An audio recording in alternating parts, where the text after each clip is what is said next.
In this video, I am going to show you how to connect your remote to the Roku 4K easily and quickly.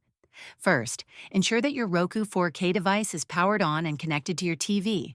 If you're using a new Roku remote or have replaced the batteries, insert fresh AAA batteries into the remote, making sure to match the positive and negative ends correctly. Next, press the Home button on your Roku remote to wake it up. If it doesn't connect automatically, look for the Pairing button, which is usually located in the battery compartment of the remote. Press and hold the Pairing button for about 3 to 5 seconds until you see the pairing light start to flash.